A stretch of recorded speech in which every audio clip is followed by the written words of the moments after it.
Call the meeting of the Boothbay Selectmen to order. First is the Pledge of Allegiance. I pledge allegiance to the flag of the United States of America and to the republic for which it stands, one nation, under God, indivisible, with liberty and justice for all.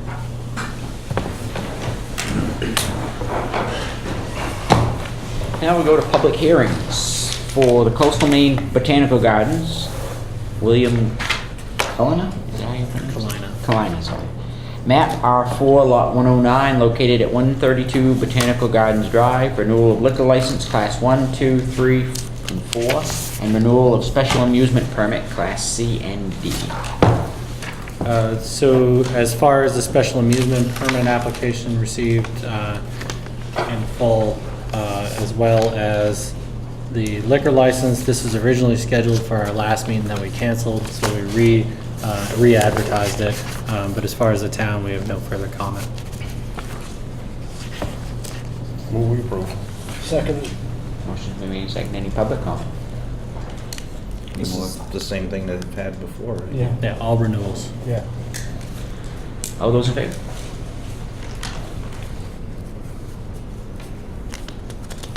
Kind of tuck this in now. We all do this. Yeah. State of Maine Department of Public Safety Special Investigations Unit. This is an application for a game of chance.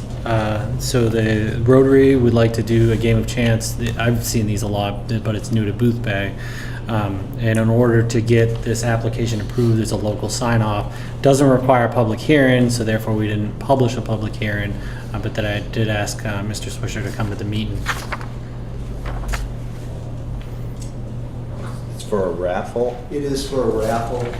We would start it at our auction event on August 2nd and hold the drawing as a replacement for a regular meeting up at the Watershed Tavern as a public venue. So it would basically be in operation for the better part of the month of August. It must be a fairly big prize in order to have this. All you have to do is cross a $10,000 threshold, and all of this paperwork, which is this long, is required. And because the game is, we're going to buy $500 worth of high denomination scratch tickets in a basket. That's your prize. Any one of those tickets could easily go over 10,000, and that's the way the state looked at it. I mean, I had to call them. I had to talk to them. It's like, yeah, that's a high stakes game. It's like, okay. So that's a scoop. So $20 for $20 tickets, 500 tickets. So it limits and gives good odds. I mean, for people that like to do this kind of thing, that's a good odd. And of course, the prize could be quite big.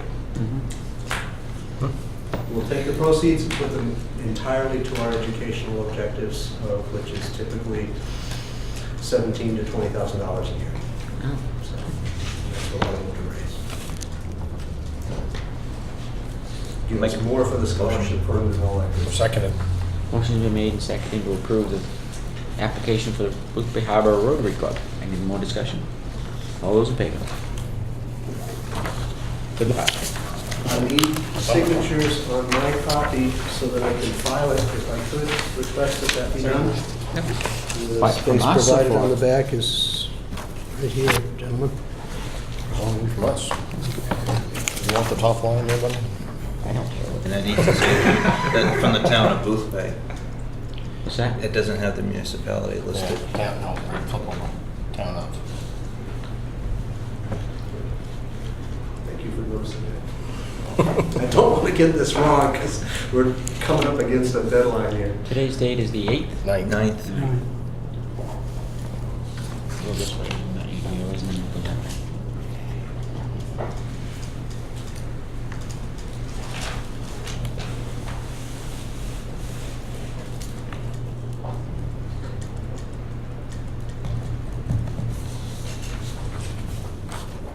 Give me a check. Have that.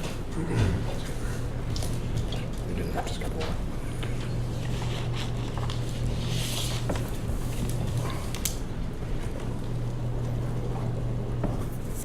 You don't need a copy of that, do you? Or do you? No.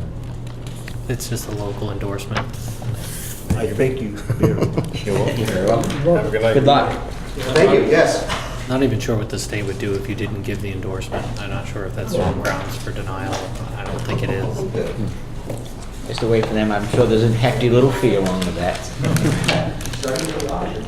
Next up is John Ziegler, Boothbay Region Water District, RE, the discontinuance of roads. I'm here as the manager of the Boothbay Region Water District.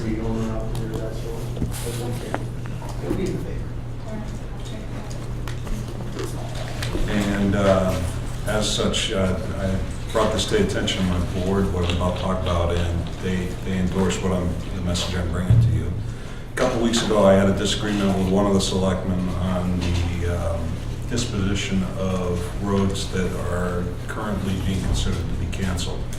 It's not that the district is opposed to discontinuing roads, which I'm talking roads that are glorified driveways. I'm more interested in the right-of-ways.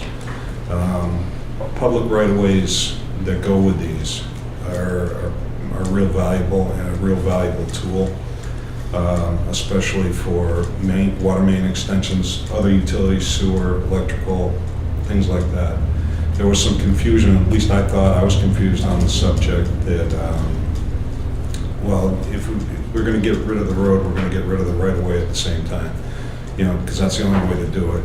I came back and I met with Jim, and Jim and I went through state statute, and I've done a fair amount of research.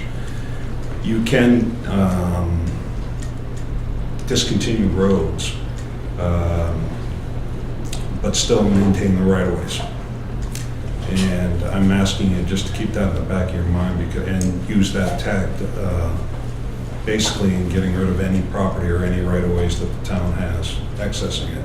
Again, we're not opposed to you getting rid of maintenance hassles and, obvious situations like that, but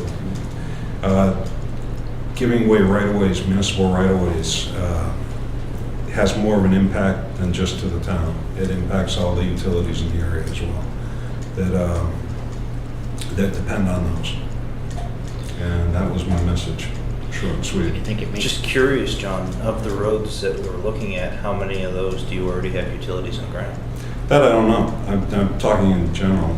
They'll know that better than I. probably. I'm thinking right now. I don't I can't think of any of Maybe the down ones. Ocean Point. Ocean Point's pretty much dead, and that was kind of a shame. Paper roads, Jim and I have a disagreement about that, but I don't think there's too many left in the town anyway, really. I mean, I don't think it's that much though asking. I mean, when it comes, if we go down that road to keep a right away anyways, that's just a formality. Yeah, I don't know. It's probably not too difficult to figure out who John might have been speaking to, who he may have had a disagreement with. But the fact of the matter is, John and I were having just a morning discussion at work, and I basically said that I was looking to get rid of these roads, and I adamantly say that I don't want the maintenance of them. Now, the one kind of ground that we found mutual at the end of the discussion was if we can maintain or retain the right-of-way and get rid of the maintenance of it, I'd be all for it. As long as it's not just a complete cost burden on the town to plow, gravel, grade, ditch, or whatever else maintenance that goes on, if we can do that. But adamantly at the time, I was saying, I don't know if you can keep the right-of-way without doing the maintenance. So if the maintenance comes along with the right-of-way, I still am very much a proponent to get rid of it. And it doesn't. You're the one who gave this to me. You might want to go through it. And I'm just reading from the Maine Municipal Association Roads Manual. So a discontinuance of roads after 1965, it's possible to keep a public easement in a road and still discontinue it, as long as you don't word the question to discontinue the easement as well. If you don't word it in that fashion, it automatically retains the public easement. And it even says further in here, the public easement retained after discontinuance also includes an easement for public utility facilities necessary to provide service. I was going to say, that almost sounds like a public utilities easement over private property. That's exactly what it is. Yeah. It goes on further to say that the town doesn't have to maintain their public easement, they have the rights to it. I think we can all get what we want to achieve, but just keeping that in mind when you go through this process. don't give the whole lot away. I mean, I'm with Dale I if we think can it's do gonna be it. a long process Yeah. too. Yeah. So is this right away one of those things where it's better to have it and not need it than need it and not have it? Absolutely. Because you don't have to, if you don't have to do anything and you have no liability on it. Just in full candidness, one of the things I gripe all the time, I still think that we gave away a right-of-way years ago. This was, I think, prior to at least most people on this board. And I don't know if I'm tossing somebody under a bus, I apologize. But the easement that tied Presley Drive to Murray Hill is one of two ways in and out of East Boothbay. That's it. And we gave one of them back. So now we are literally down to, well, I guess you could use Virginia Street. But if anybody's ever tried Virginia Street, if you're not in a four-wheel drive with a lot of clearance under you, you're not gonna make Virginia Street. So really, the Presley Drive one that we had at one point in time would have been a very easy, you could have put a swing gate on, not saying we just create a road, but create it so you had emergency access if needed. I still think we ought to get it back. That's how adamant I am about it. Give a little background on that. The district, we had to do a project through there. It was public right of way, so we did our project, but what even made it, you know, again, water under the bridge, but we built the road. We needed to, and that was kind of a shame. It's now gardens, looks pretty, but, you know, doesn't help you if you got an accident that cuts off the peninsula. Or a house fire, which happened to be happening at that moment and actually got people on and off that peninsula while our project was going on. I know it was my house fire. Let me ask this, if we gave away this, wouldn't that have to go to town meeting in order for that to happen? To give away a public easement, yeah, I would say it's a property right. And if it hasn't gone to town meeting, then we never gave it away. Well, I'd love to think that we still actually have it, but I've always been told that we don't own it no more. Do you We don't know have how any- long ago We don't it have any was? rights to it. 2004. That'd be pretty easy to look on the town warrant for 2004 then. Well, I can tell you that it's probably not there. Then. Then we never had a town vote to give it away. Okay, I'm just going from what I was. So what Yeah, if? agreed. What if the sitting selectmen at the time signed it over without town meeting authority? You might have, you'd have to do a lot of research, but you might have an issue where you'd be equitably stopped from taking that property back. You know, it would be an instance where, and I'd have to do a lot of research, but it would be an instance in which the officials exercise authority they didn't have, but now the other party has property right. The 04, that would have been my early tenure on the board. I don't remember. I remember John's project, but I remember this project. Be interesting to go back through the minutes in town meeting and see if you can find any. I can. I remember many conversations about gating a road off so that people wouldn't use it, but Yeah. not giving away public easements. Yeah, again, I don't know that. Maybe we still retain it. Well, again, that's, Right. Right, I mean, my infrastructure's in there. Right. I have to be kind of narrow focused on discussion, but the. But for us, Yeah. that's a big deal, really. If you'd like, I can work with John and we can try to retrace the history. I think that'd be good. Be curious if nothing I would else. think that would have to be recorded in Lincoln County too, up in Wisconsin. Deeds. Yeah, right, and we get to know a lot of legal intricacies there, you know. Sorry for the headaches. It's just something I've always felt pretty strongly that we should not be giving away one of our only accesses to that peninsula because So what is it's on that road? virtually almost an island. What's what? What, is there anything on that road now? Couple gardens, plantings. Oh, really? And a series of boulders that prevent people from being able to. Yeah, nice path. I mean, it looks nice. I mean, it's beautiful, but, I understand people's concern. They don't want traffic driving through Right. there, and I was Nobody never, would. and I never wanted to advocate that. but- An emergency. Right. I mean, let's take the Washburn. Yeah. I mean, I assume, where does that intersect? Where does that come out? You come right into Murray Hill, so you'd end up right at the East Boothbay General Store. It's been So in the event, in the catastrophic event, say you lose the culvert and nobody can get through, really, short of trying to create a road up to Virginia right now, what I've been told, you're done. People on Ocean Point are not coming out of there. Well, that culvert that could be a reality too. Well, I'm just saying, I mean, that's the worst Yeah, it's case just, catastrophic you know, I mean- event, but Okay. the possibility is there. Well, we appreciate your comments. It makes I- sense. I really appreciate and thank the town manager for helping me through this and educating me on the idiosyncrasies of paper roads. And me. Public easements. And you said something about we don't have a lot of paper streets. The town, as an organization, the town has a lot of paper streets that we don't have interest in. So there are a lot of paper streets. There are plenty of people down in the Ocean Point area that struggle through paper streets all the time. That is a petition for another day, because he and I don't agree on that. Well, that's your battle. I'm out of this one now. Next, Thank you very much. Thank you. Thank you. next is public comment. Guess not. Okay, how about approval of the minutes from the previous meeting of 6/11/2014? So moved. Second. Motion's been made, second, any discussion? That was the meeting I missed, right? Correct. Okay, I'm not voting. All those in favor? Chuck abstained. Reports, Jim? Actually, can I hold you up? Can we do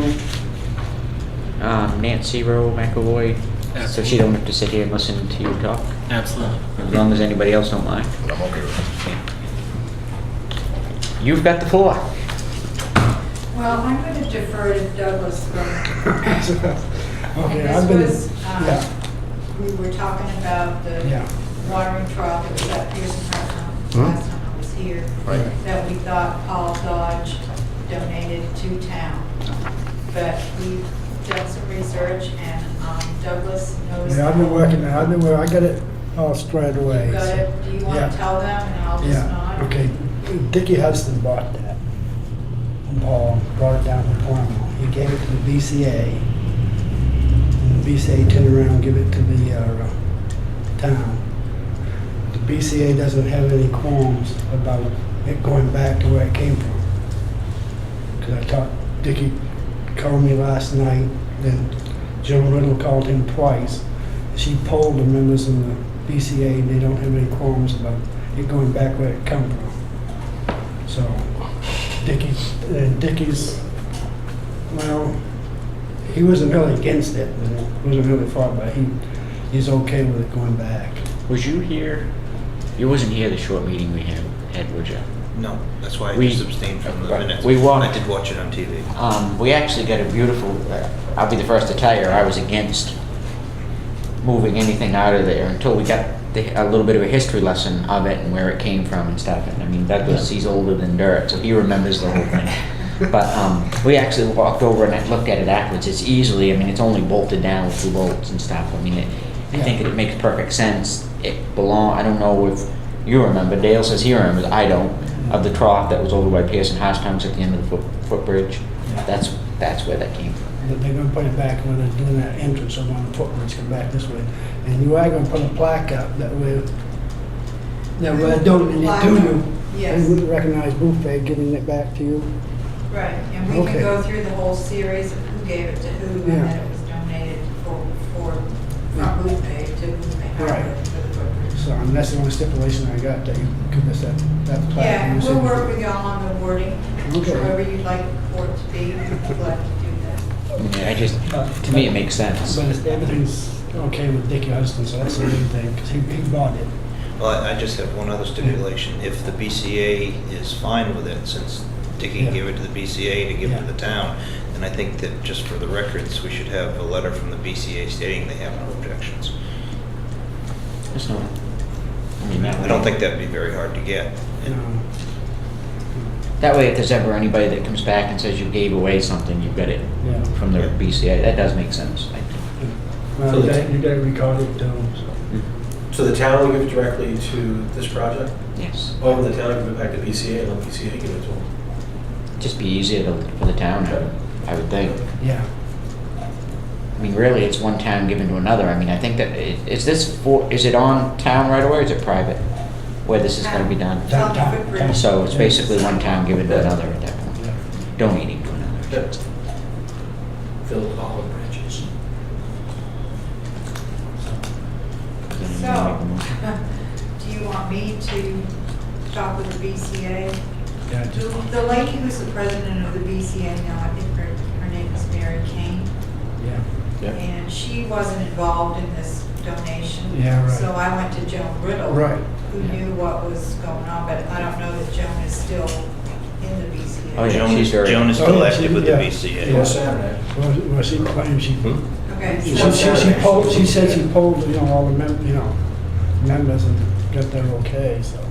so if I call Joan and Yeah. ask her Yeah. to send an email to y'all that says we all are in agreement that this should go back to Boothbay Harbor for the footbridge enhancement project, that would be what you. Fine, Would an yeah, email suffice? yeah, Same as the letter. Right. Yeah. Nowadays, it is digital. yeah, yeah. Does it I'm need okay to be with a that. letter or an No, email? you- Is that- no. No, I said, an email is the same as a letter. Yeah, Okay. yeah. Is that a motion? Yeah. And the only other thing is because we have to wait until the season is over to redo the entrance to the footbridge, it will be October, mid-October, late Oh, October that- that's- before we move it, but Yeah. certainly we'll pay for all costs. Right. And we'll clear with you what you would like on the plaque. And just one other thing where I missed the last meeting, I'm assuming the garden club has been consulted so they can do something else over there. It really isn't, it's just there on top. It's just on Okay. top, there's nothing in it, I mean, it's just sitting on top of Right. cement, Okay. and that Sorry. bush starting to grow up, cover it up anyway, pretty soon. It's right on it, it's just on flat stone, folded. Yeah, I know they do a lot over there. Oh, yeah, yes. right. Yeah, But it's they- really beautiful over there. But they don't. But I think that being from the east side, going back to the east side, more older people, especially like Douglas, would remember and would get more viewings probably. Yeah, on right, you the would, edge of the yeah. footbridge than Right, you would. up here. So Chuck's made a motion to donate that to the town of Boothbay Harbor, pending a letter from the BCA, And given their approval. Douglas had a condition in there as well about the plaque. Yeah. and the plaque awarding. So we have a motion. Yeah, I'll second it. Any more discussion? All those in favor? Okay, thank you very much. I Thank you. appreciate it. I hope you'll be proud of it. Yeah, I've been after Dickie for about the last time we took our last meeting. Thanks. Next up is reports, Jim. So we're going to change the structure of how reports are done. So in your packet of information, you've got a report from me, and I've given you an updated copy right in front of you, where I added a couple of other things. So we're going to switch to a written report, which will save a lot of time. And you can see I put in the written report that nobody really cares to hear me speak. And now that we have full content management on our website, this is going to be readily available for everyone. And the reason why I was wordy with my reports in the past is that was our only outlet to Channel 7 World and the Boothbay Register on things that were going on in town. So this will shorten up our meetings quite a bit. A couple of things that I want to add to this report, because we haven't structured our department meetings in order to make sure everything gets in this report. The first of all is the website has been up for a little more than a month. I put a little bit of statistics in front of you to show you that we've had 11,000 page views in just a little over a month. That's amazing, a really amazing number. The bounce rate, which people that own private businesses would tell you want a lower bounce rate, those are people that go to your website and then leave it. We don't care about bounce rate because we link to other websites. We want people to come to the town site to get to the water district site, and so bounce rate is really high for us, but that's okay with us. And then the other thing that you can see is that even in a month, we're starting to get returning visitors. So 25% of those people over the last month have been returning visitors. And we can monitor a lot of things like who's looking at what sites. So if we're spending a lot of time on the frequently asked questions page, but nobody goes there, then we can abort that mission and go somewhere else. The next thing that I'd like to cover is moorings went out. Most people, the 1,000 people that have moorings, received a letter in the mail that mentioned that their renewal is due, and we've gone to the automated online renewal. That's been a little bit cumbersome for some people, but we're urging people to just fill out the mooring renewal the best you can. If you need a paper copy, just come in and we'll give you one. Previously, we had about a little less than 10% of emails on file for people that own moorings. Now we're well over 40%. The 40% will be easy next year. So if you have any questions, contact Pete. Pete is hand walking some of these applications right through. Our AV system gets put in before our next meeting, so we might have a very different setup for our meeting room at the next meeting. We're also working on a new conference table, something that we can easily fit more. You're actually one of the smaller committees that meets at this table. The planning board is 7 with the code officer. 8 people at one table would never fit. So there might be a different setup here come next meeting. The last thing is, I did put in the memo here about we're looking for a part-time temporary employee in the business office.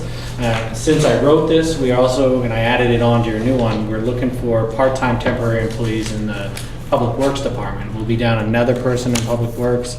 We still haven't caught up from the backlog of work that we have, so we're gonna bring on a couple of part-timers. It all works within the parameters of the budget. So that will be the longest report that I do as we go forward. A couple questions around the part-time temporaries. When they're hired, they will know this is a temporary position with an ending date.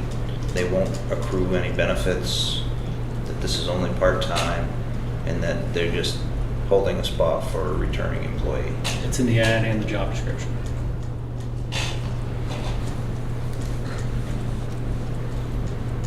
For the Public Works, what is that? I mean, you anticipate 3 or 4 months?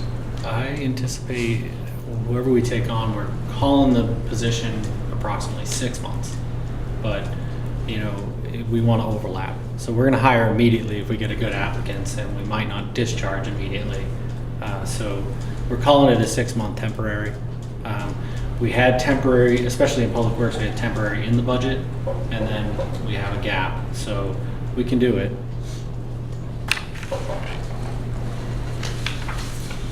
That's it for reports. That's it. Okay. Now we'll go on to old business. FY 2015 appointments.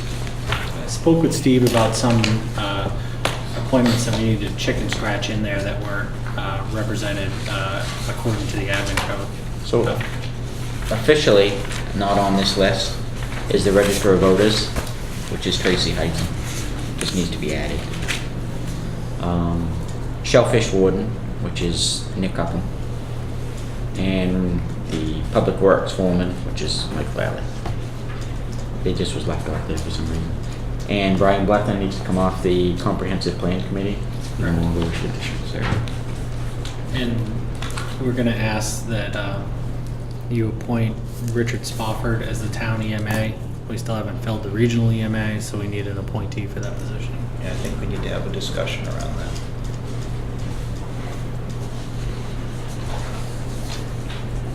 Not around Dickey, but around the regional. Now, later? Later. Okay.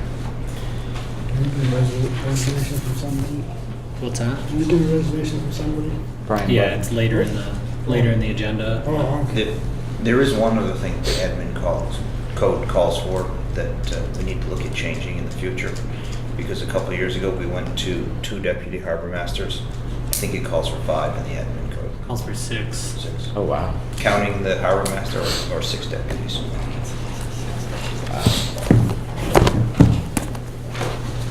There are quite a few things in the admin code that need to be amended. Don't we have an administrative code review committee? We do, but we've never really gotten them kicked off. I think we So should. we reappointed them last year. Right, I think we Never should. gave them anything. There's a lot of just quirks, if nothing else, in that admin. There's a few quirks in there. I don't think the whole thing needs to be overhauled. No, I agree. But there are a few things that need. I mean, we've run Brought into a up to few, date. right, we've run into a few little things since I've been doing this that's just kind of, I mean, I'm sure it made sense back when they did them. I don't know how old they are, but as things evolve, The admin code was started when I was on the planning board. so that was 15 years ago, 20 years ago? Not 20 years ago. 15? This is my You've been on 4th this term. board since 2002, correct? Let's see, I'm up for re-election in 2016, so 2002, yeah. So- And I was on the planning board for a couple of years before that. It does call for 6 deputies. 6. You got 3. 1 for each harbor. We don't need 6. Please don't appoint 6. No. So how do you want to handle the list? You want to go down through them one by one? Yeah, because I got one I'm not gonna vote for, so. Yeah, I think it's the only fair way to do it. Okay. First up is Town Manager, Tax Collector, Treasurer, Road Commissioner, General Assistance Director, Public Access Officer, James D. Chaosis II. Motion to appoint. Dale made a motion. Yeah. Did you really? I'll second it. Any discussion? All those in favor? I was gonna go home. Addressing Officer, Bill Kautzman. So moved. Second. All those in favor? We just buzz through them. If anybody has a comment, stop me, okay? Yeah. Animal Control Officers, Mary Betsy Pratt, Dave Pratt, and Benjamin Rand. So moved. Second. All those in favor? Register of Voters, Tracy Heisen. So moved. Seconded. All those in favor? Assessor, John E. O'Donnell III. So moved. Second. All those in favor? Code Enforcement Officer, Plumbing Inspector, Building Inspector, Health Officer, Daniel G. Breyer and Jr. and Lori Colton. So moved. Second. All those in favor? Fire Chief, Richard Spofford. So moved. All those in favor? Assistant Fire Chiefs, John Jack Berry and Gary Arsenault. So moved. Second. All those in favor? Regional Emergency scratch that. Town EMA, Richard Spofford.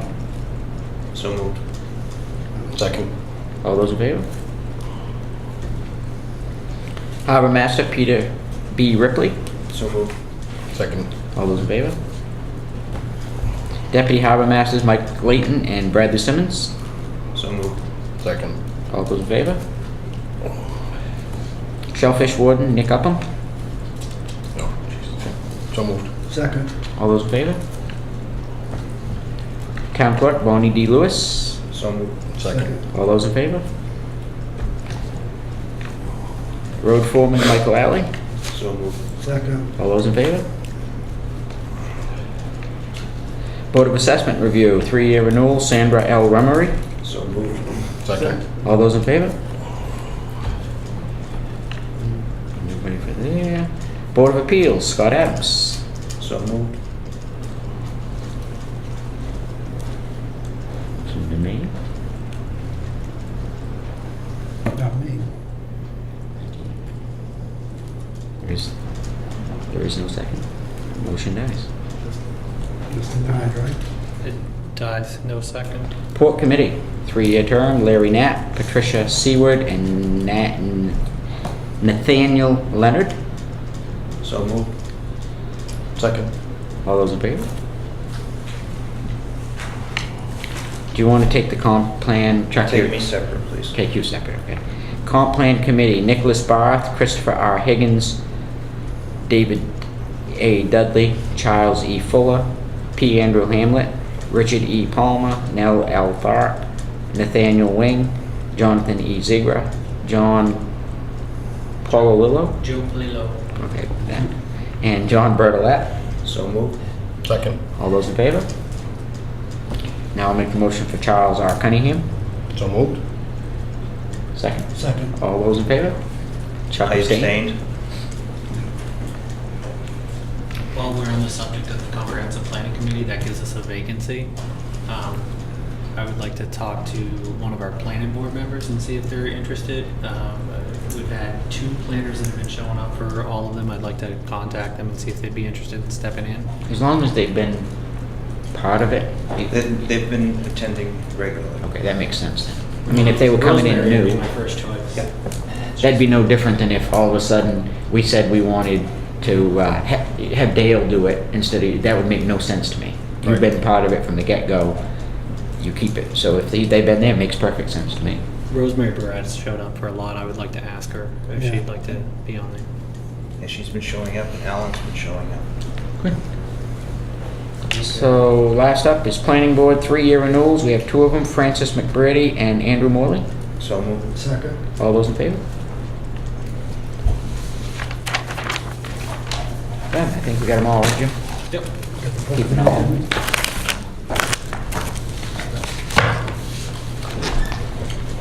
Is it possible for me to copy one of those? I wrote down who made all the motions, but I couldn't write all of the names fast enough. Does that have the ones written in too? Okay. I'll take a copy before you leave. Yes, sir. Next up is banking RFP, Jim? Can we back up 1 second? Yes. Jim, I'd like to get the 3 towns together to discuss the regional EMA position. Certainly. I just initiated a conversation with the Boothbay Harbor town manager, Tom Wooden, about this subject because nobody applied for the position. And I had suggested to him, I mean, obviously informally without any authority, that Chief Spofford and I had spoken. And if nobody's willing to come forward for the position, the town of Boothbay staff is willing to parcel it back up out of regional and entertain having Chief Spofford take over the Boothbay responsibilities. But that would be contingent on the other 2 towns being able to find somebody to do their EMA. Well, yeah, if I remember right with the agreement, if there was something going on that we didn't like, we can pull out at any time. And we just appointed Dicky, so. To the town. Yes, to the town. Right. Right, we didn't appoint a regional. And I think we need to get together and have a conversation about the regional. If Dickie's gonna do all of the EMA functions for the town of Boothbay, and that includes taking out what was used to be done as regional, I wanna pay him for it, because it's a lot of work. Right, because there was a stipend in there that we paid into the regional position. The regional EMA, we have a budget of 2,300. I'd have to look, see how much of that is stipend. But I think, didn't they answer to the harbor? I mean, it was under Tom Wooden's umbrella, the regional, because they were in Jody's building down there, I believe. I think that's how it was. yeah, and we would still use that as a regional shelter, but it doesn't necessarily, it could be parceled back out to the towns taking their individual share. The fire chiefs all work together anyway. So I can put together a meeting. Do you want the entirety of the board at a meeting, or do you want a representative from the board? What do you guys think? Makes no difference to me. I'd say, I'm actually, I mean, I'm a firm believer that all the select boards ought to get together a couple times a year anyways, just if for nothing else, to see, just find out what's going on in each town. You know, we're all busy and it's kind of nice to, I mean, the more cooperation we have between towns, the better we'll be, period. Right. You know, not I just agree, us. but we've had that conversation repeatedly, and I can't think of one time that we've had, well, no, I can't say that. The hospital, Yeah, Was a couple times we've actually pulled together, but that's it. and this might be a good chance to do that. And if we set it up for, say, maybe the end of August, it gives us almost 2 months of time to think up things that we may come up with a formal agenda, so to speak. You know, other ideas of, I mean, they'll have their signage, their branding done and everything by then. As long as they're willing, because they could be coming up with their agenda stuff too, or they Which might is just great. say, no, we don't want to have this. I mean, I think it's a great idea for all 3 towns to sit down on I mean, we're down here on this peninsula by ourselves. I think for the sake of the regional EMA position, the 3 towns need to get together. I agree. So, I think probably the end of the summer would be the best time. I mean, everyone's so busy now. But even if we have to go to maybe a central location, go to Boothbay Harbor before one of their meetings, Southport's and us is halfway on a Monday night. Or the harbor's meeting at 6 o'clock now too. Oh, are they at 6? Yeah, they're at 6 for the summer. For the summer. They'll switch back to the fall schedule. I don't know, if you can bounce it around. So as it gets darker earlier, they set a later schedule. Okay, makes So perfect sense. maybe if you can get with Jerry and Tom and come up with something. I like that idea. Other than tradition, why do we meet at 7 o'clock? Tradition. I don't know. Just curious. 6 I mean, is better. Planning board meets at 6. Comprehensive planning board meets at 6. I'm sure I mean, a lot I'm of, trying to figure out why I'm always out until 10 or 11 o'clock at night when I could be home at 9 or 10 o'clock at night. I mean, in the winter, Well, we just shortened it up. You don't want to go to that in public. in the wintertime, An hour out. in the wintertime, I'd love to have it earlier, just because who wants to be out till 9 or 10 o'clock at night in the winter? I was kind of worried that too, but 6 is. It's a reasonable hour. And that maybe is something we should Something do. to kick around. Well, we'll put a motion. I think Frank just made a motion. You can't make a motion, you're a Boothbay Harbor resident. Ah, that's right, that's right. All right, so I'll stop paying taxes. That's all right. We'll look at your property. Next is banking RFPs, Jim. So we can't find anywhere in the recorded history of the town where we've done a competitive bid process for banking. So I've warned you guys that I'm working on this. You've done it before. We've done a competitive bid. Well, it hasn't happened in the last decade and a half I anyway. remember being on the board, we've done it before. So I have a pertinent question to ask. Yes, sir. When we go out to bid for banking, it's my understanding, and maybe I am totally wrong, that a town would benefit by going out to bid if you carried a lot of debt, which the town of Boothbay essentially is zero. So I guess what would be our benefits for going out to bid? There's Make it some perks. There are many more things other than Yeah. debt and interest rates that determine what is a good banking situation. There are tons of fees that are associated with banking that the municipality is not immune from. The first does does a good job at waiving those occasionally for us. Those are things you can negotiate. Plus, it's the services. I mean, we have a very complicated financial system. We need a complicated financial relationship with our bank. It's a competitive bid process allows you to align those things up. Who are we with now? The first. First. And the first would be a candidate and probably, Keep adding. It's gonna stay local, correct? yes, we put into the proposal that they need to have a local presence, and we want them to demonstrate their community presence as well. We don't want just a bank, we want a community partner. Be interested to see what we get. Keeps everybody on their toes. Now, if we get multiple bids back, and it is difficult to determine which is the best, we would have interviews. And then that's what we would discuss with you guys, is how would we execute interviews. I would recommend that we put somebody from the selectmen in charge of sitting in an interview to then to be able to speak to the rest of the selectmen in a public meeting how the interviews went. But sometimes you're talking about technical stuff that doesn't make for good public meetings. Is everyone okay with the RFP that we have in our packet? The only thing, has this gone up, or are you waiting for us to give you the okay to send it out? I'm waiting for you. Okay. The school district is actually the Boothbay Harbor Community School District. Not the Boothbay Harbor Community School District. First page.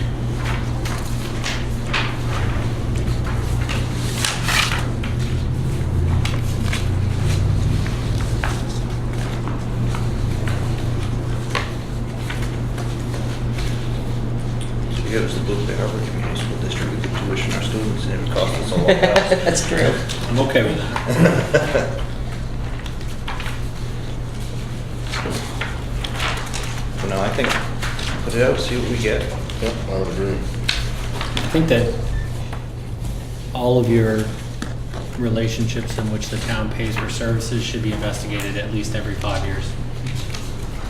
I honestly think that we get through the banking process, we probably ought to do the legal too. I mean, we may find out that we're getting the biggest bang for the buck and the cheapest isn't always the best, but it keeps them honest with their fees anyways.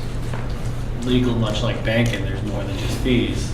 There's the relationship, Right. and there is the quality of services that you can get in different legal fields. So I think as soon as we get done this, we ought to go right into that, and I don't know, we should be able to do that this fall easy enough before budget season starts. Sure. Yeah. Okay. You don't need a motion for the RFP, do you? I would like one. So moved. Second. Any more discussion? All those in favor? Motion is to send out the RFP To local banks. as you Right. presented to you tonight. With that one small amendment. Yeah, I just proofread it for anything else that might be in there, Jim. That one just jumped out at me. So no one else has any other old business? We'll move on to new business, general assistance.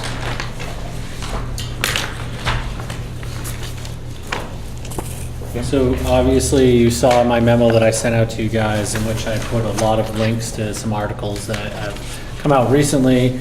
The governor has passed a new policy through less than ordinary chain to change the way GA reimbursement is handled so that municipalities that fund any GA applicant would then waive their ability to get reimbursement on any GA reimbursement.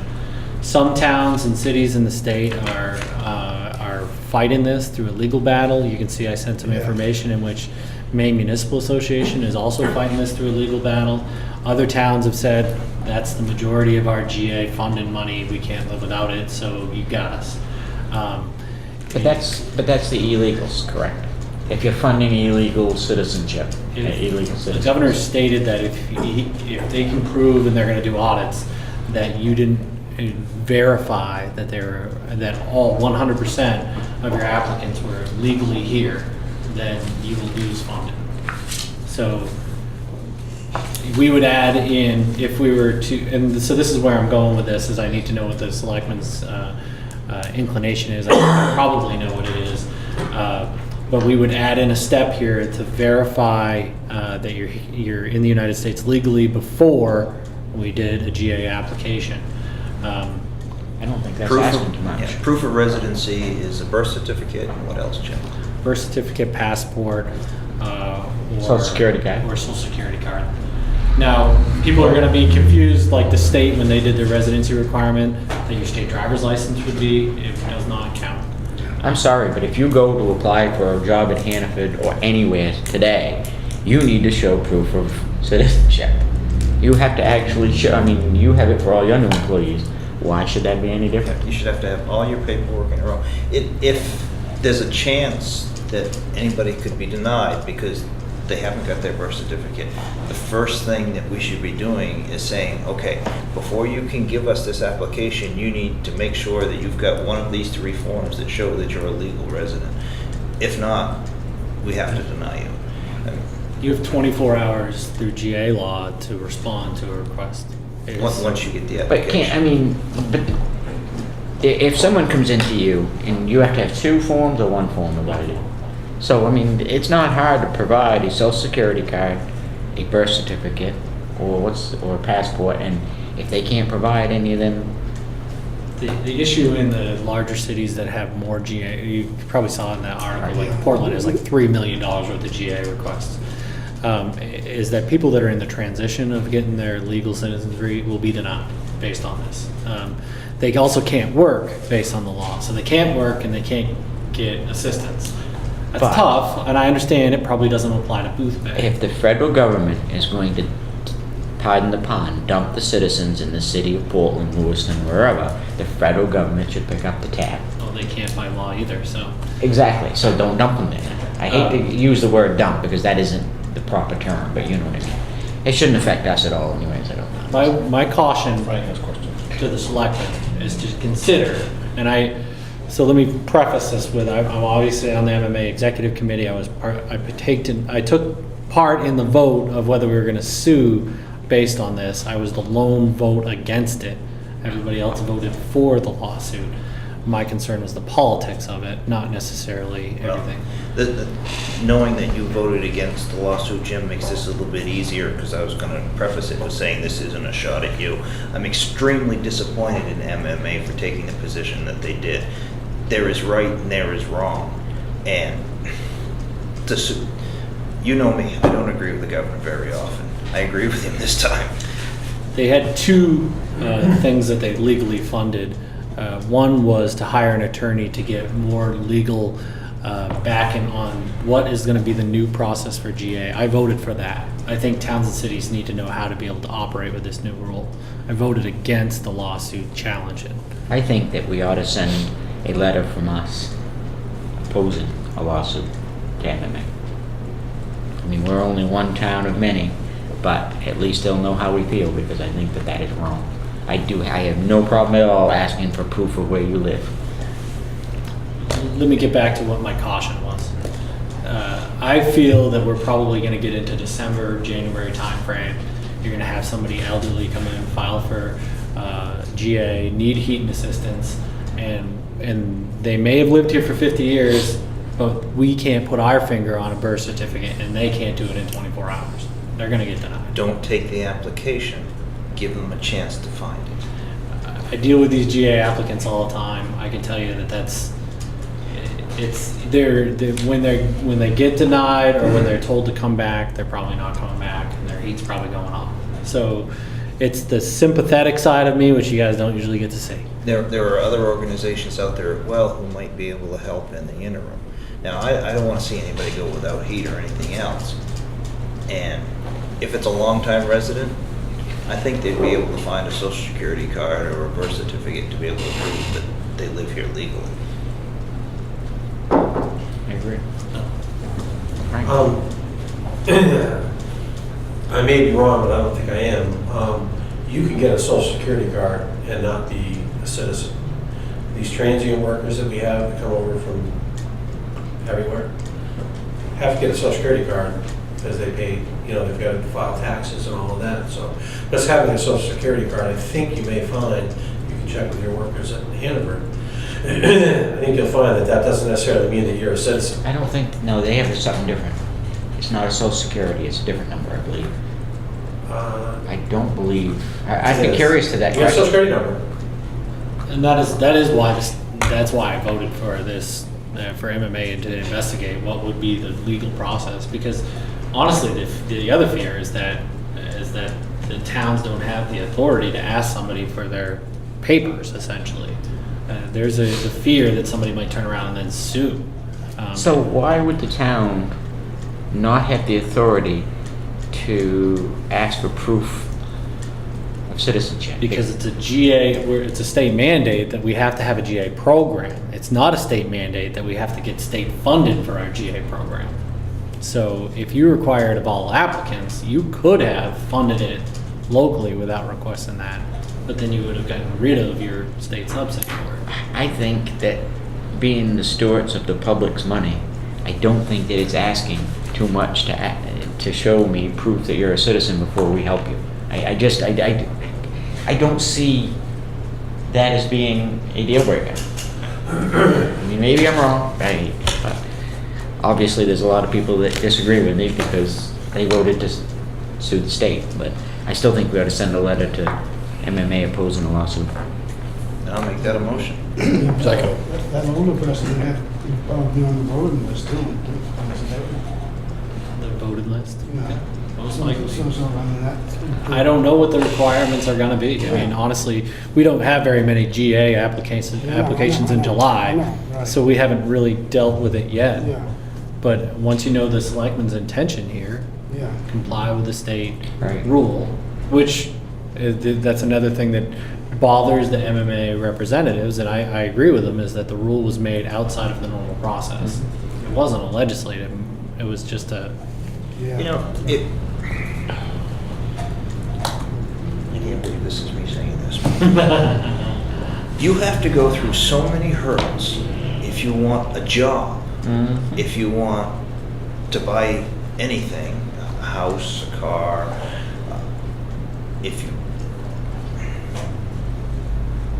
it's not too much to ask that somebody show that they're a legal resident. It's not. I agree. I agree with Yeah, you. right. So, But, the debate is great. I mean, does any government executive have the authority to change the rules on their own? And I think that's a state and national question right now. Well, I'm assuming is still being discussed in Augusta between Governor LePage and Attorney General Mills. well, it's still being discussed on the federal level with, Oh, yeah, That- immigration. It's a great question. I have to be careful, I mean, we're not supposed to have politics here, and I don't really care if you're Democrat or Republican. The rules are great when they work in your favor, and they're not when they don't. On the national level, they love it because they have a Democrat doing just that. But on this level, they have a Republican doing the same thing, and the Democrats don't like it. The party system is broken. in my opinion. You're not playing politics, Steve. All you're saying is there's right and there's wrong. Right. Let's get it Exactly. right. Exactly. Yeah, I mean, I would assume you guys have a certain responsibility to shepherd public funds. And if you're in control of those public funds that go out for general assistance, I don't think anybody, other than somebody who's trying to beat the system, will think it's too much to ask to have to prove that they are a citizen. And if you feel guilty about it, then splash it on your website, take out an ad in the paper, and say, attention general assistance, due to new legislation, this is what is required. I didn't think it would matter on this subject, but I gave you a spreadsheet on the last 3 years of general assistance. So we have a motion made by Chuck, seconded by Dale, to send a letter to Maine Municipal Association opposing the pending lawsuit against the governor, correct? I'll have to see how it's written. Yeah, okay. Any more discussion? We should also make it well known in that letter that Jim had nothing to say about the letter, that this came from this board and not the town manager's chair, because of the fact that Jim sits on that committee. He shouldn't get any heat for us standing up. All those in favor?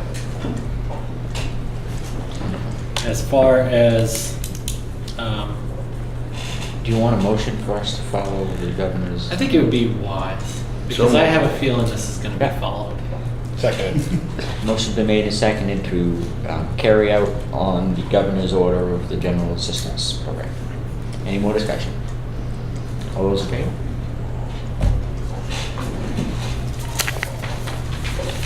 Next up is the MMA Legislative Policy Committee ballot. We have this every year. So you get to vote for 2 of the 3 people presented for District 13 of the MMA LPC. MMA LPC is a great group. They really get ahead of a lot of these issues that we don't have to do the advocacy battle for. So Stuart Smith from Edgecombe, Harry Loud from Bristol, and Benjamin Rhines from Wiscasset are the candidates that you could vote for, or you could put in a write-in candidate. I think the 2 coastal towns. And these active now?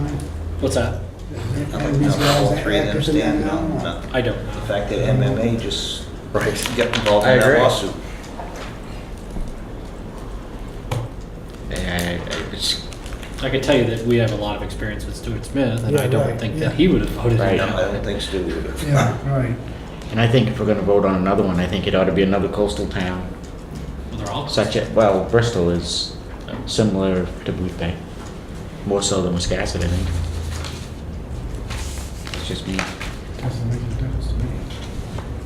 What do you want? You wanna make a motion? I'll make a motion that we check off the names of Stuart Smith, Selectman Town of Edgecombe, and Harry Loud, Selectman Town of Bristol. Second? Any more discussion? All those in favor? We can get more answer if you'd like.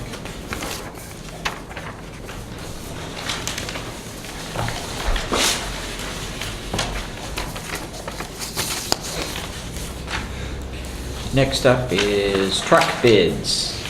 I put this together in a memo to you that I put on the table. It wasn't prepared for in time for the information packets, but we received our bids to replace the 2006 GMC 5500.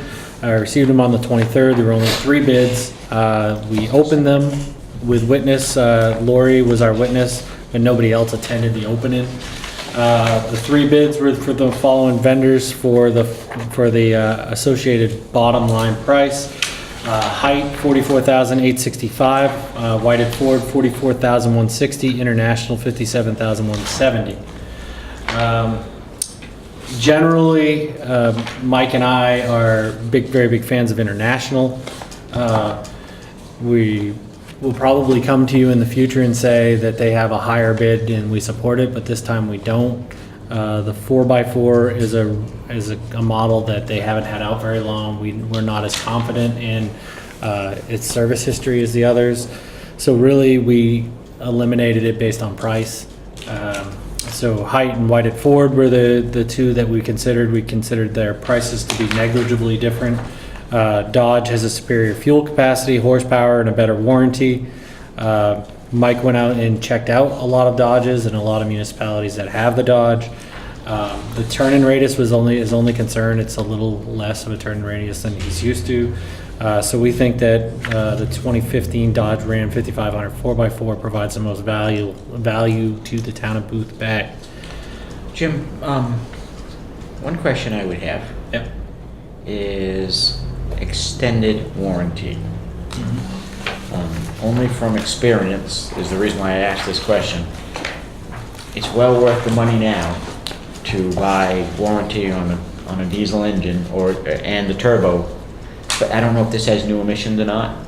It has an emissions warranty, something like 5 years. I think that 5 years on the engine, turbo, and the emissions, I mean, it's peanuts for the cost. It's one breakdown and it's paid for itself.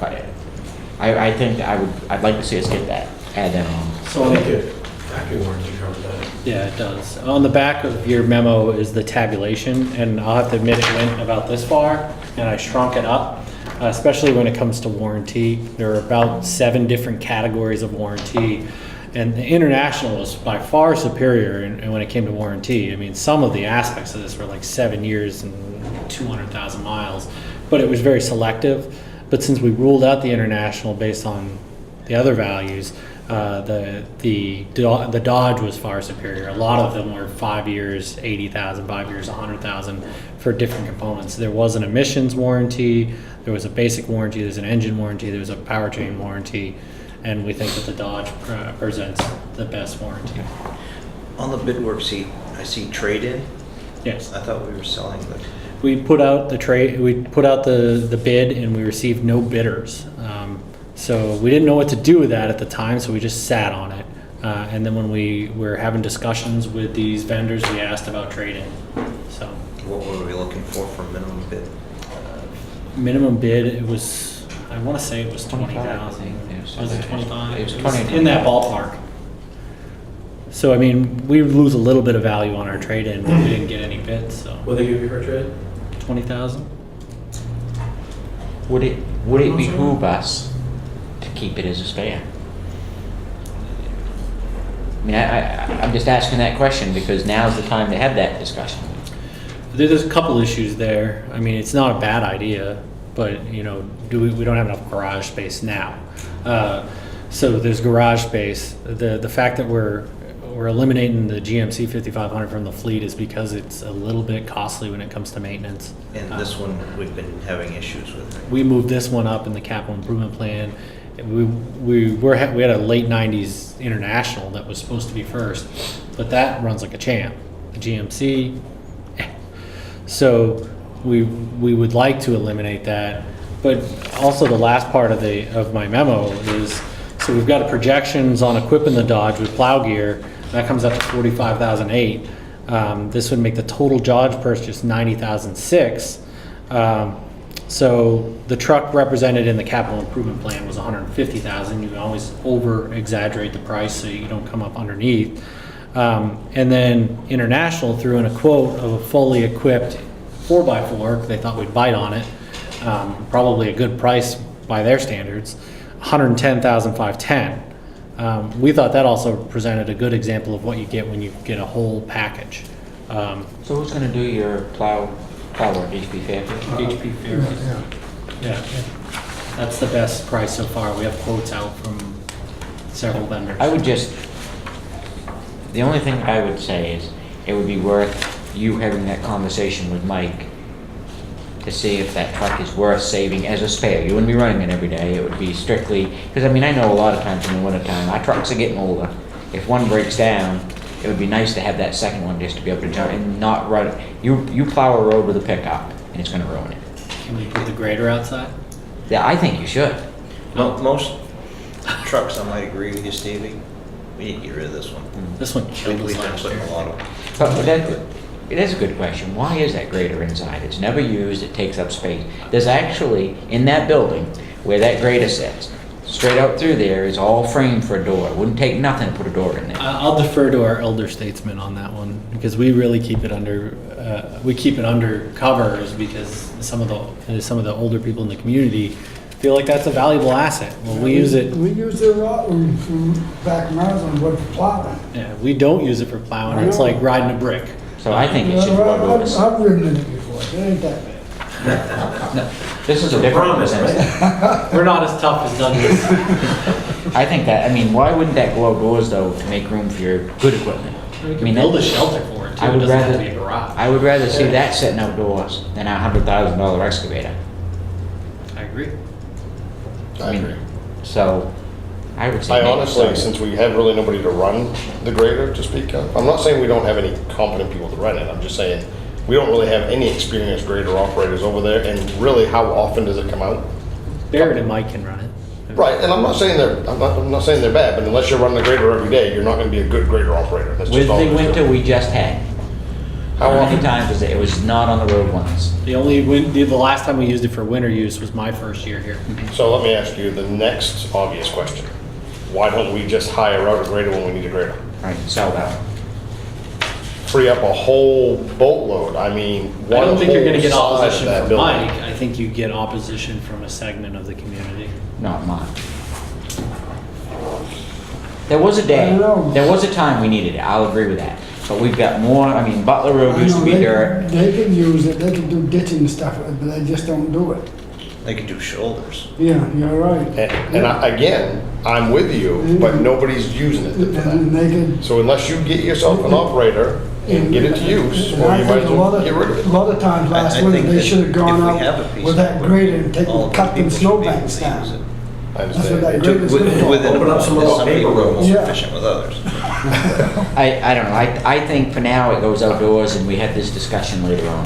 But on that note, and we're gonna have too many discussions going on here, but if you're gonna have a piece of equipment, everybody's gonna have to run it and so on and so forth, that's great. But we have a piece of equipment that nobody's running. And all it's doing is occupying a really huge portion of our garage over there. We have And other roads pieces of being equipment maintained. that do the job just as good and easier to use. And a lot of what the grader was being used for, that excavator over there can do a lot easier. And my guess is, when they get ready to move that out of the garage, it's either gonna be needed towed or worked on to get it started to get it out of that garage. Well, I bet it'll start up. You got more faith than I I do. wouldn't want to drive around town. So do I have a motion on? I have one more question, actually two more questions. Are we gonna look at the extended warranty? I'm satisfied with the existing warranty that comes. It was pretty beefy. I didn't include it in the tabulation just because I thought it was a little too detailed. What is the engine warranty? That's, I can go to my office. I would like to know that, only because I would rather see us buy it if we don't have it, you know what I mean? 70 or 100. Hold on one second, I'll just grab it real quick. And then, I mean, I know, It's the transmission. I know when we bought our last trucks, they also offer a turbo warranty, the emissions warranty, and get an injector warranty. One injector, It's all part of the engine. not on the huge trucks it ain't. Not on my trucks, you know, that we Oh, drive. yeah. You have to buy it, and that's why this being bigger than a one-ton might qualify as what I'm talking about. That's what I'm asking.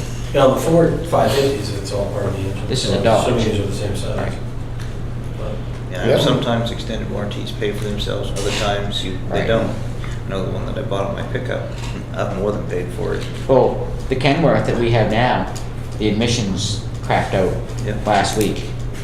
They had it for 2 days, replaced a boatload of stuff in that brand new emissions that uses that urea.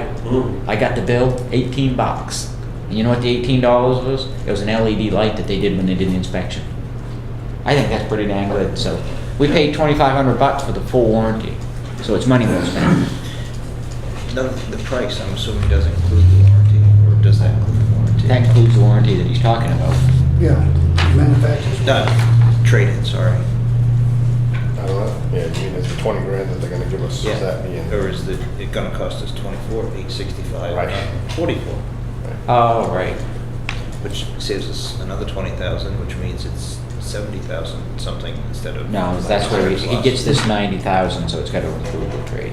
I would think Well, so. the prices are with the 40 odd. 45 for the plow, 45.8 for the plow gear. Yeah, And then 44, right, so that does include trade-in, otherwise it would cost us 60,000, 64,000. that does include, so probably the price was 64 before trade.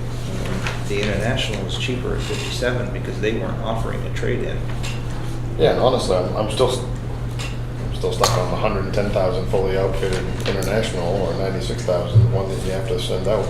And you want the international, you like the international. The only problem is, well, I think there's more underlying About the issues four slot. with the international service. And service is huge. Gotcha. I think they're gonna have, yes. That's why. Is it known issues or just fear of the unknown? No, they, all of our fleet's internationals. Okay. I think there's more driving. I got you, just curious. I want that grader. You want that grader? Yeah. As far as I'm concerned, we could set up a bid proposal anytime. I agree. Problem is, I didn't even know you guys they had bought a grader. that, excuse me, Oh, yeah, we've had it. they bought that used. I was on board when we bought it. No, this is a different one. Not that one, but This is it's a different one. That This one one's rusted used. outdoors till it fell apart, Douglas. Is that all-wheel drive one? Yeah. yeah. So they got another used one, someone else's headache from another town that they had sitting in their garage for 20 years, and then they gave it to the town of Boothbay. Maybe they want that on the footbridge. So you can. I think you'd be a I hell know of a nice the other warrant. one used to come in good when we used to have a lot of ice. Yes. But you know, but the reality of it is, we use so much more salt and stuff these days I know. than them too. I always did. We use salt, the state doesn't. Right. So for the Dodge, the engine is 5 years, 100,000 miles. Emissions, the powertrain is 5 years, 100,000 miles. The emissions is 3 years. Whole powertrain, engine transmission. Yeah. Emissions is 3 years, 50,000 miles. The extended federal emissions is 8 years, 80,000 miles. For comparison, the reason why I said it was better is that the Ford powertrain was 5 years, 60,000 miles. Engine was 5 years, 100,000 miles. There was no emissions warranty. Do they offer an extended on the emissions from the 3 years? I wonder. I don't know. Is this Emissions expensive? Emissions is federal. It doesn't matter how big the truck is. They You have said two. federal. They have an emissions 3 years, 50,000. They have a federal emissions Which is extended. it's a California emission, which name is part of. Yeah, So that's- yeah. That gets you the extra. Yeah, but the urea, is it the one that you, they It's all got? part of the emission, yeah, it's all part of the emission Yeah, system. because my daughter's over 6 Equinox, they had to replace it. Yeah. Yeah, but this is different. This actually has a particulate that Well, I burns know off. it was the government, I mean, that's an 06. So the catalytic converter went out, so they had to replace it. Yeah. Jim, must have one. The price from Height and White, does that include trade-in? No, that doesn't include trade-in. That's So- why I put it in a separate column. Okay, so actually, we're looking at a 24. truck in the $70,000 range after trade-in, instead of 90. With the power unit. Oh, okay. You're with Yeah, with gear. Yeah, Yeah. you're correct. How many miles do you put on these trucks? Not many. So It's who not cares the about the mileage? It's It's the not- year. It's It's the the time. It's the time, as I Right. remember from my days in the car business, you want to buy time, that's the cheap thing to buy. Right. It's miles that cost a lot of money, so and what year is the truck that you're getting rid of? 2006. 2006, so you're 7, 8, yeah, so I mean, I bet you if you look at it, you can see that the time, you don't need to play with miles. If you added 3 years to that warranty, I bet you it's short money. I just, because this urea system's coming out new in these trucks now. They haven't had a chance to play with it much.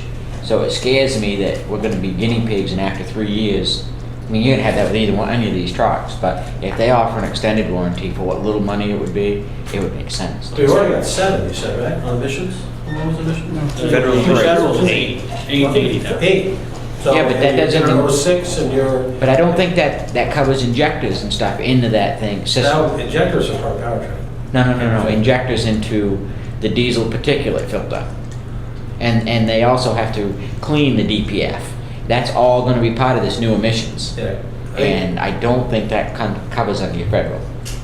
Yeah, cleaning the DPF was maintenance back when I was, before. It isn't, they offer a package, a warranty now, Yeah.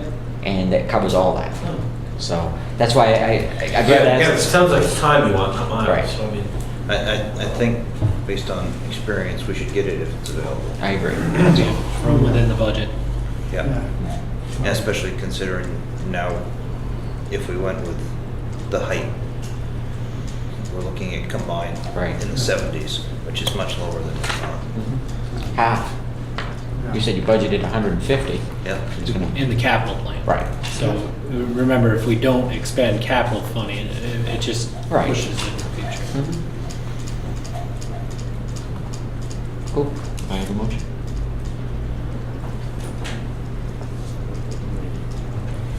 To award. Yeah, to Accept award the Dodge bid. from So Height, moved. from Height. Second. I think it's been plenty. Motion's been made and seconded, and to purchase an additional warranty is available. I would have done that based on. Who made the motion and who seconded it? I made it.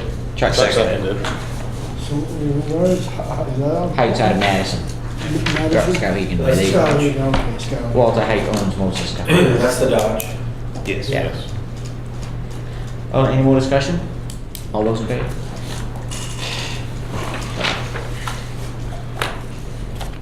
End of year report. So June 30th marked the end of our fiscal year. And as usual, I put together an end of year report for you guys. This year, I kind of softened it up a little bit because usually it's just data driven. But in the executive summary, I mentioned the fact that we had our first tax rate increase in 5 years, and that's represented in this report, in which there was an increase of 9.5%. Revenues came in at 99.67%. Expenditures 99.06% of budget. And remember, we picked up a lot of projects that were not budgeted, like the scanning project that we paid in full out of this budget. In page 3, I show a lot about how our commitment is made, because I know that a lot of times the average reader of this is not a selectman. So the tax commitment distribution, to show you that 64% of money that comes in goes right back out to the school, 13% goes back out to the county, 23% is within the town. Then I show where the tax commitment increases have happened in the last year.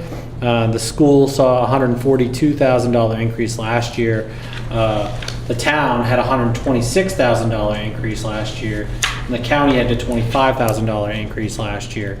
We go more into the distribution of that municipal portion to show where that actual increase came from, and $132,000 of that increase is the ambulance district, and you can see where the numbers don't match up.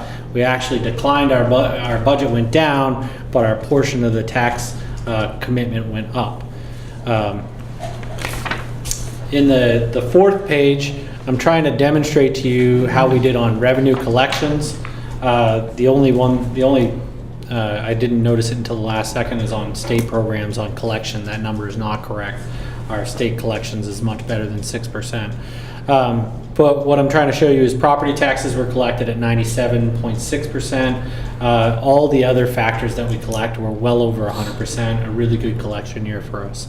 The cash flow diagram shows you that we get 41% of our money within October, 18% in September, July, and August. If you took those 4 months out, we actually don't collect any money. So we collect most of our money within those 4 months. Page 5 is municipal expense, showing you where the money goes out. The great big orange piece of pie is the school.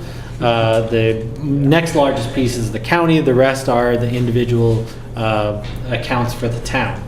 As far as expending to budget, the only categories that were above budget were public works and the service account.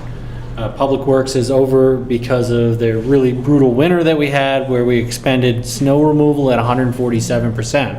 But to stay at 108% is within the parameters of the law for the public works budget, but we still had that rider at town meeting so that we could transfer monies and not go over. The legal budget is what is over in our service account, which really stretched us pretty far this year based on the TIF legal research, and more importantly, the Board of Appeals cell tower legal research. So the bottom line is page 6. That gives us a whopping surplus of $233.55. Some people could say that we scraped in. I call it good budgeting. With the large overlay that we had in the commitment last year, we put in $244,000 into our undesignated fund, which improves our undesignated fund 55.6%. This will bring the undesignated fund to 44% of policy. So not great, but twice as good as it was last year. And then I give you some UDF projections on 15, 16, and 17. Based on the plan that we have now, we'll be within 75% of our UDF by 2017. After that, you get into detail. I won't bore you with the details, but the line by line is right behind that. And this is all up on the website. I actually like that breakout. It's pretty self-explanatory. It's not confusing. It's good. Tax commitment. Issued you guys a memo on the tax commitment. We committed taxes on, what was this, July 3rd? Earliest we've ever committed taxes, probably in the history of the town of Boothbay. So tax bills will hit everybody's mailboxes probably today, tomorrow, Friday. Despite our best efforts to forecast the rate did go up this year. We were at 8.4 last year. We'll be at 8.5 this year. That is a 1.19% increase in taxes. And essentially the bottom line is that $130,000 increase in the school and $45,000 increase in the county. And I just gave you the end of year financial report, which shows that that's a consistent trend. Was too much for us to absorb. We probably could have absorbed it if we'd had any growth. Last year we had 0.21% of value growth. This year we had 0.03% of value growth. The positive side is that's probably the bottom, and we will probably see upward trends in value in the future. The breakdown I show you is self-explanatory to the taxpayer, I hope, is that last year the school district was 64% of the bill. This year they're 65%. Last year Lincoln County was 13%. This year they're 14%. Last year we were 23%. Now we're 21%. Hopefully that shows to the taxpayer where the trends are changing. A couple of things I'd also like to point out is that we committed early because Mike O'Donnell is a genius, and he really worked his tail off. Pretty happy with that. The internal finance structure makes this easy. And outsourcing bills that we did a few years ago really gets the bills in the mails early, and the bills in the mail a lot earlier. The average taxpayer is going to have 6 weeks to pay their bill. My first year here, they had 3. Yeah. That's it. Now, I do have to say, Jim, it's great that we got the bills out so quick. With the breakdown that you just gave us, it makes things a little easier to understand. Not just for me, but I hope for everybody who looks at their bill and goes, why did the mill rate go up 10 cents? The only thing that I would ask in the future is that before those bills go out, we have this conversation. That way, if the mill rate's gonna go up and we're able to have a good conversation about it, to explain why it's going up, especially when we only had $233 of surplus this year. When the voters at town meeting gave the board the authority to use surplus to reduce the amount that we were going to need. I just think we need to have this conversation before we send the bills out in the future. I mean, I think in other years, if we ever get our undesignated fund back up where it belongs, that conversation could turn to, why don't we take 100,000 from that to keep it flat or even reduce it, but If I thought it was an option, I would. yeah. Yeah. I pulled the 230. trigger because I didn't think 233 was going to do any difference. Oh. Pretty big money. Any more No, discussion? like I said, it's not a knock, please don't take it as such. I just think we need to have the conversation before. I think with the new website and stuff, it's gonna be a lot more transparent to the people, because they can go on and bring this up real time, same stuff as we're looking at. And it's pretty self-explanatory, you know, I mean, pie charts are always a good thing. It's pretty easy to understand them, so. Next, we have a Kevin Bowler resigned from the, what board is it? Board of Assessment Review, where she's been the chair for several years.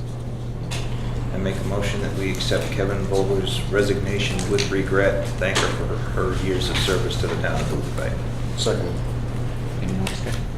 All those in favor? Next is public comment. We're down, then there was one. The only one here. I would think that your tax increase is extremely reasonable. I mean, what hasn't gone up? It's, and, I mean, because I'm here fairly frequently, I see how hard you guys work at keeping expenses down and watch everything that you can. It's not like you're being frivolous, so if somebody took the time to really look at it and see where the increases are coming from, it honestly shouldn't come as a shock to anybody. It's a pretty small increase, and it's amazing. Good job. Thank you. I will entertain a motion to review the warrants and sign them upon review. So moved. Seconded. All those in favor? And Motion to adjourn. Seconded. all those in favor?